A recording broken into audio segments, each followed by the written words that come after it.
Breaking news happening right now, leaving many people to say that the fix is not in after a 3-hour lengthy hearing where Ghislaine Maxwell pleaded not guilty and was denied bail. A major, important decision with a lot of ramifications, and there are a lot of new details that we will be exposing in this particular video. But before we do that, today we also have shocking news that Dan of pressfortruth.ca had his entire YouTube channel deleted.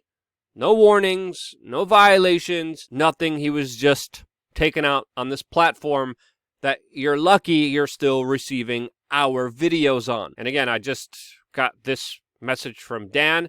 He's asking everyone to follow him on BitChute and Library. And again, even though I disagreed with Dan on a lot of different subjects, what YouTube did is still utterly insane, and this is a huge step backwards when it comes to free speech, independent citizen journalism, and having a proper discourse. That's why during this time I would remind everyone again, sign up on our email list. It's more important than ever, especially right now. It doesn't cost you anything to do it, but with an email list, we actually have direct contact with you. Because if YouTube pulls the plug on us, we will never see you again, and you won't ever see us as well. And to prevent that, you could just simply sign up on our email list. Make sure you also check your email. If you're not receiving emails from us in the promotions or spam folder, make sure to click that it's not spam. That also helps us out tremendously. But still, having a one-on-one direct contact with you is a lot better than giving everything to a third party that will destroy your livelihood in a matter of seconds. Again, we're living in very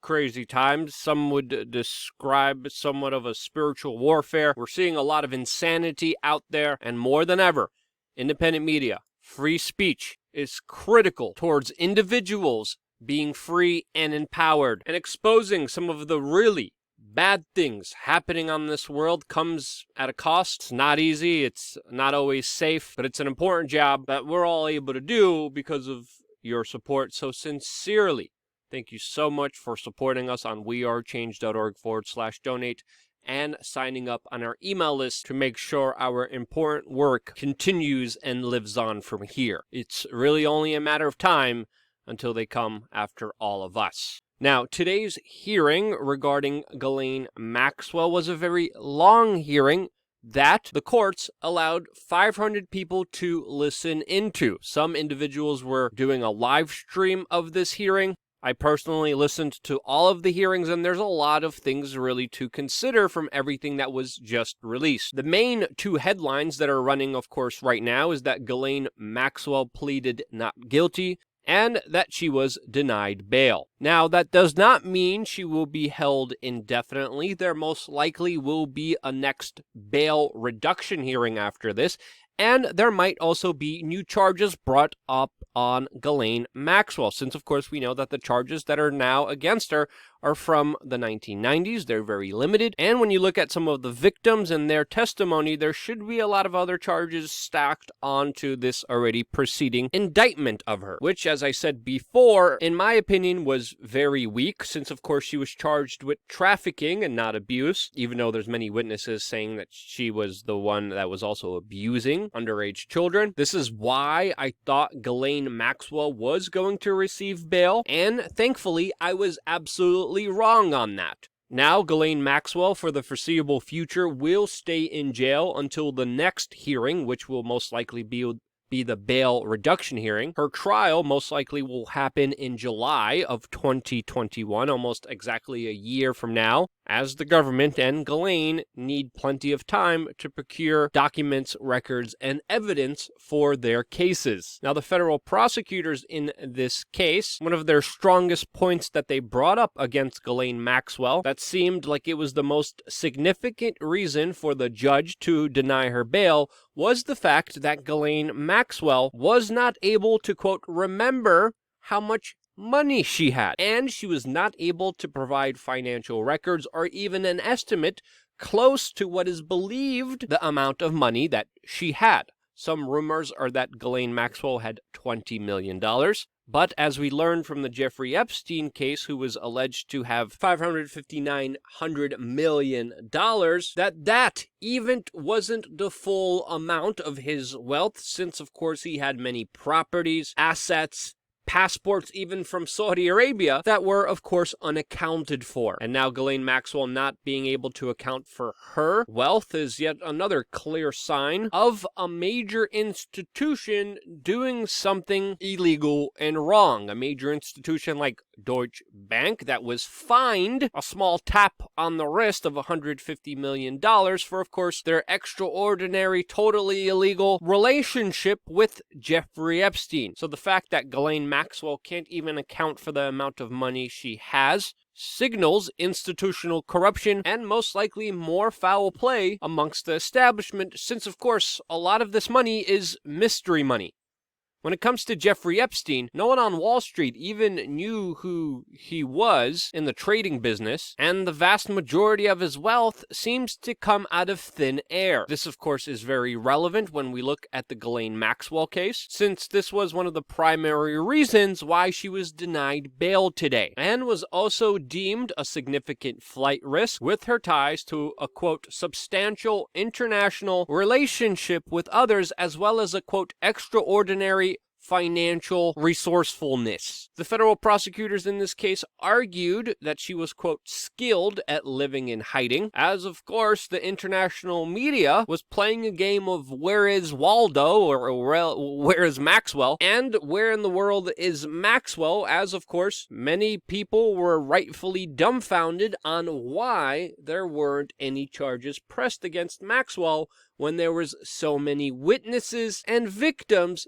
testifying against her. Now, Ghislaine Maxwell was in the United States this entire time, even though many news organizations were saying that she was in France, in Brazil, in Israel, but of course she was right here in the United States, where it is reported that she moved around at least 36 times in a 1-year period. This was another factor brought up by the judge to why she was a flight risk. The federal authorities are also saying that she refused to open the door for the FBI, that she tried to flee to another room when seeing the federal authorities, and also kept her cell phone in tinfoil in order to, what the federal authorities are saying, to, quote, avoid detection. Today, during the hearing, we also heard from some of the victims in this case, including Annie Farmer, as well as another anonymous victim. Miss Farmer, of course, related to the charges stemming from 1996, which were previously ignored by federal authorities, and then later whitewashed by Vanity Fair, who interviewed the victims and then totally censored the story after receiving threats from Epstein and his associates. This is another reason why we need independent media willing to report the news, unlike, of course, major mainstream media organizations that YouTube approves of that have a long record of covering up important stories like this. Again, I have to remind people that it's independent news organizations like the one that you're watching now, and just a handful of others that were talking about this Epstein case while the mainstream media was writing gloating pieces about how wonderful Epstein was and what kind of socialite Miss Maxwell was. Again, totally absurd, totally the opposite picture of reality, the total opposite of the truth, which was run by the mainstream media, countered by independent media, that now, of course, is being censored and totally destroyed. And again, when it comes to the whole Me Too movement and the feminist movement, also pushed on and promoted by the establishment, it's absolutely eye-opening to see them totally silent, by and large, surrounding this Jeffrey Epstein case. This is a case that involves Democrats, Republicans, technocrats, fashion moguls, celebrities, you name them. They're twisted and tied in some wicked ways to these individuals, and the movements reportedly against these activities are absolutely silent about this case. Yet another reason why you cannot trust mainline institutions at all. Again, when we're seeing PR puff pieces talking about the talented Mr. Epstein in Vanity Fair by journalists who interviewed victims that were ignored by federal authorities. I mean, holy cow, you have a disgusting picture of a broken society that deserves to be exposed. There are a lot of evil people out there, and they will continue to be evil if good people turn a blind eye. They are protected by powerful institutions that are destroying voices like the one that you're hearing now, while promoting and cheering on this bastardized version of reality that some people are trying to twist in a way that, yet again, Ghislaine is supposedly a good person. Now, whether this is a troll or not, some of the responses here, especially on social media, should be highlighted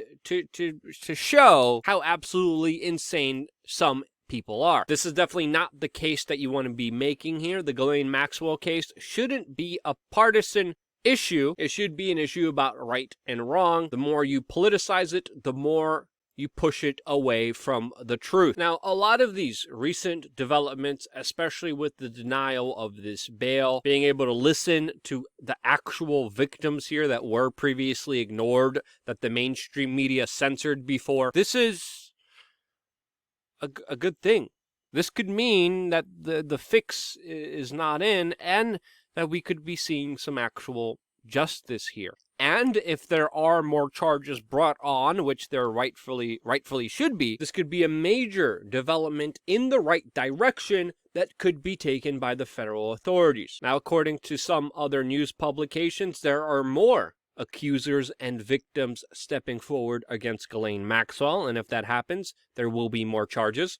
There definitely should be. There's still an entire year until the trial begins of Ghislaine Maxwell. Until then, there's going to be a lot of evidence collected. Ghislaine Maxwell will be, for the foreseeable future, in jail, and hopefully she does not meet the same fate as Jeffrey Epstein and her father, Robert Maxwell, two individuals that, according to the evidence, suggests that they were taken out because they were a liability for the people that they used to work for. Again, when we look at Ghislaine, Jeffrey Epstein, Maxwell's father, Robert Maxwell, we are looking at individuals that weren't sole proprietors, that weren't just individual, on their own entrepreneurs. These were people with high connections to a lot of influential, very powerful, very rich people. They had access to almost everyone, and they were able to do unspeakable things for around 3 decades, close to 30 years, acted with total immunity from the law, doing some of the worst, most atrocious actions that you can't even imagine, and we still don't know the half of it. We still don't know even 1% of it, since, of course, a large majority of this story is still shrouded in mystery and hasn't been fully uncovered, and if it is uncovered, it will truly rock the foundational principles of our entire society. And this is why there's reason to be optimistic today, but overall, your skepticism should still be continued, since this entire case is in the hands of the federal government that has aided and abetted in such horrendous activities this entire time. Will it be different? I hope so, but we could help guarantee it with more public pressure, calls for transparency, and accountability, which are needed more than ever. If you agree with me, share this video with your friends and family members, as long as it's still up on this platform. YouTube, of course, doesn't suggest us. We are shadow banned. We're heavily censored. We're already 100% demonetized here on this independent mom and shop small news organization. By the way, one that also stormed Jeffrey Epstein's island. I'm going to toot my horn here a little bit, because I'm only able to do work like this because of your support, because of your donations, because of you guys being my eyes and ears. And I wouldn't be here if it wasn't for you. And that's why I love you guys. Stay tuned for more here on wearechange.org.